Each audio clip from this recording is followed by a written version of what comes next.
Welcome back, loaders. We got our March webinar. I'm not flying solo, so you don't have to hear from me the whole time. I've got my co-host, Emma. Yes, hi, happy and healthy. Glad to be back. Thank you. And we're really excited here to go into two topics today. These topics were covered and voted on in the Facebook group. So for the April webinar, we're going to go ahead and post a couple topics there. We love that you guys vote so we can cover what you guys want to hear from us. So what are we going to cover today they voted on? So we're going to go over the key differences between the Loader app and the Loader portal. Just some general oversight with that. The app is more operational and the portal is going to be more administration. So we'll get into some more details about what that looks like. Perfect. I will take over the Loader app. Emma? I'll do the portal. Okay, so we are going to go into the Loader app and we're going to talk about managing your order, accepting an order, and going through different statuses. So what's really important here, guys, when I accept an order, review all of the information. The order I'm going to accept today is a test order due today. So I will see some information that normally is not relevant until the service date. For example, the address. However, again, this test order is due today, so I will see the address. I'm going to open the app now, and you'll see here I'm starting in settings. I'm going to go to available orders to find that test order. So I'm going to click there, scroll over, there's my test order. Clicking in, again, reviewing the information before clicking accept. Now I'm going to assign it to myself as the driver. Important so the customer knows who is arriving. Click accept, and you'll see there I've accepted the order. If I go to today's orders, which are the assigned orders, you'll also see that same order sitting there, same information. Or I can go over to upcoming orders, clear filters, and you'll notice the order pops up again. I click in, same information is going to be displayed. So if I want to get directions, again, the service date is today, so I see the address there. I'm going to click get directions. It's Google Maps, very easy, very familiar. I'm going to click done to go back. And now I can provide an ETA for the customer. I'm going to choose 6 p.m. That'll give me a 6 to 7 time window to arrive for my ETA. And now we're going to go ahead and click into the order. So you'll see there my ETA set at the bottom. And if I click the accepted drop down, I can reassign if I choose a different driver, but I'll keep myself for today, clicking the X to go back. I can fail the order if I have to, giving a failure reason, selecting from there, and I can add in failure notes, but I'm going to go back. Now I can click mark en route, successfully marked order en route. Clicking again, I can click mark arrived. So I'm going to click the button here, and now you'll see it says mark arrived. So those are some pretty quick touch points there in the app as I'm accepting the order, really showcasing how easy it is, especially that customer communication piece. So when I accept an order, I can go ahead and find the directions on the service date. So this order's service date was today, so I know the address. And then I can set that ETA so the customer is aware of when I will be arriving within the time window. And then, of course, I can begin to go through the different statuses. Really important if I want to have a different driver or a different team, email compliance@goloadup.com to get you that different driver and different team, maximize your scalability. Also really important here, guys, if I was to fail that order and give it back, I can do so within the grace period. Outside of the grace period, 100% of the payable will be applied as a negative payable to my pending payables. So do not give back an order or fail an order outside of the grace period. For more on that, I'll be posting in the Facebook group. Okay, so let's go into the next part here. And this one is going to be more focused on closing out an order. What I want you guys to take away here is that it's very simple to close out an order. But also, if you do not close an order out, you will not be paid. So a professional and proper way of closing out an order is getting that closeout picture of the completed order. So for example, the mattresses in your truck. Let's go ahead and open the app again. And here you will see the order is in the arrived status. So I'm going to click on that and I'm going to start my closeout procedure, clicking in. Again, on that green button there, just start closeout. So I'm going to add my pictures. That would open up the camera. You'll see I already have a photo here of the two gentlemen loading that mattress.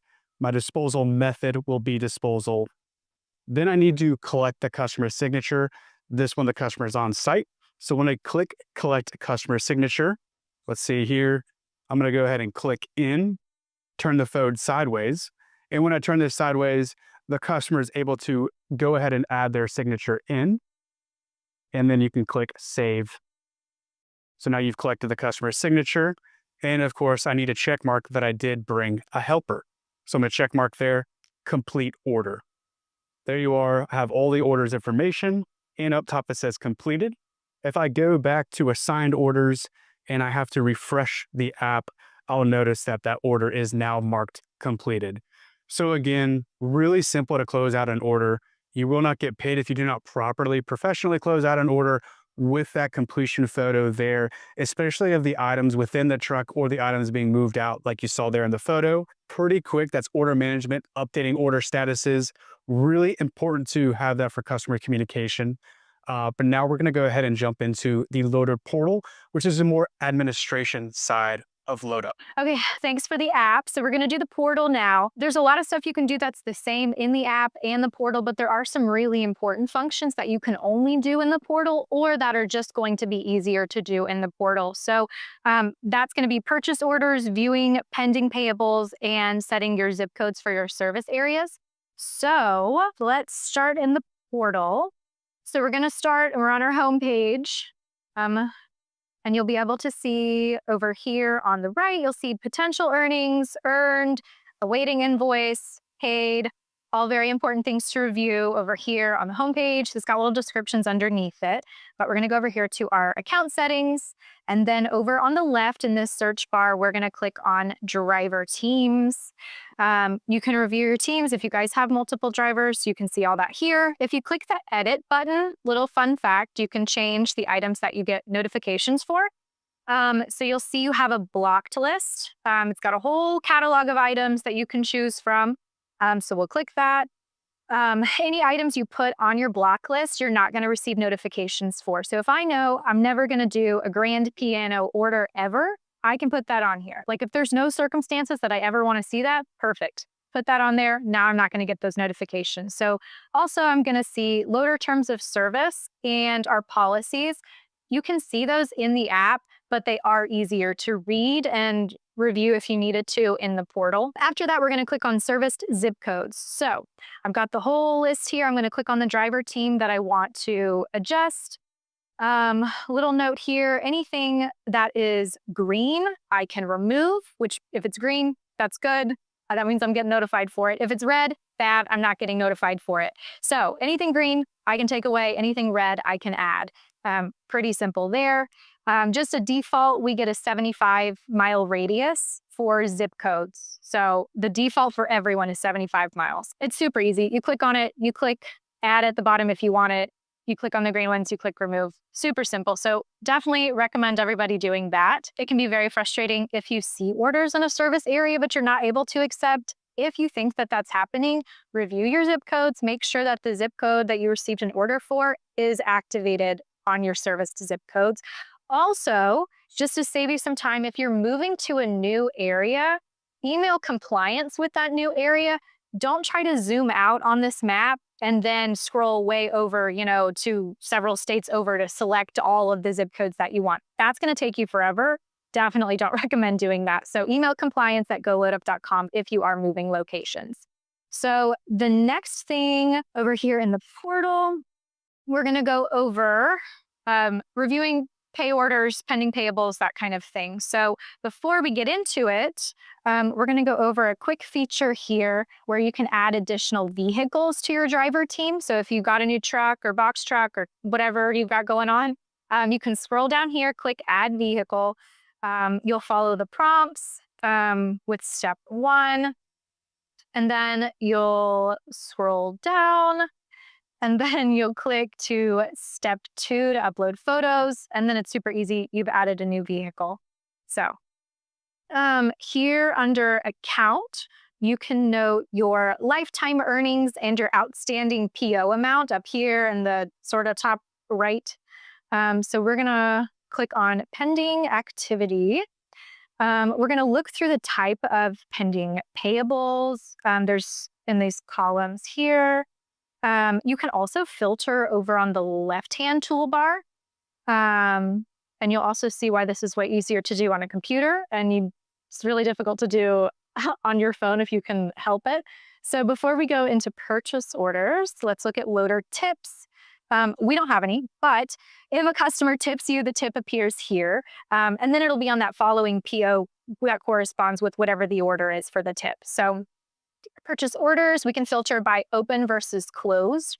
If you know the particular PO number over here, you can input that number there. You can also go in and click into a PO under view and see which orders are listed on that payout. Similar to pending activity, use the dates to filter and find old POs as well.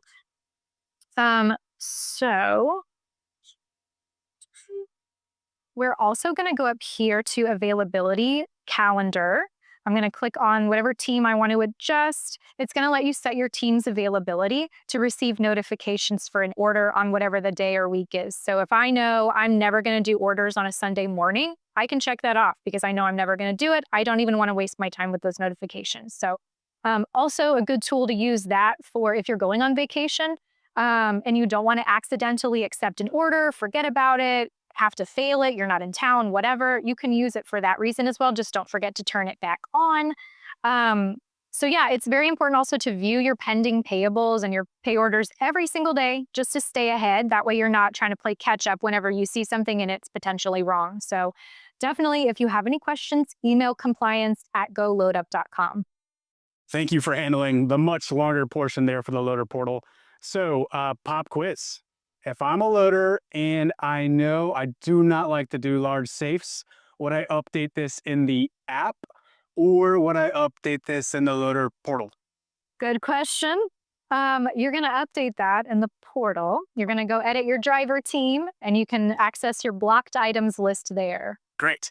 Okay, so I got to update my ETA. Question number 2.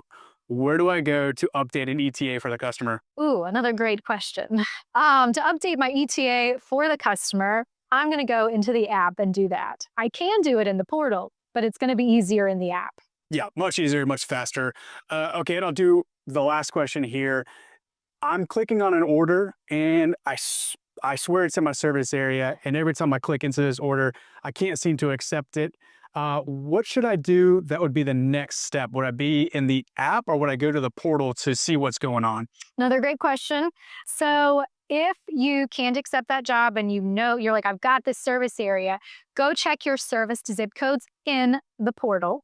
And you can make sure that that zip code is turned on. Sweet. Yeah.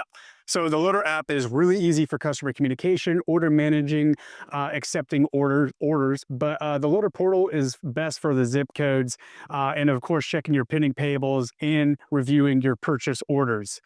I think that wraps it up for us today. I think so. Okay, stay tuned for the April webinar. Thanks, Loaders. Thanks.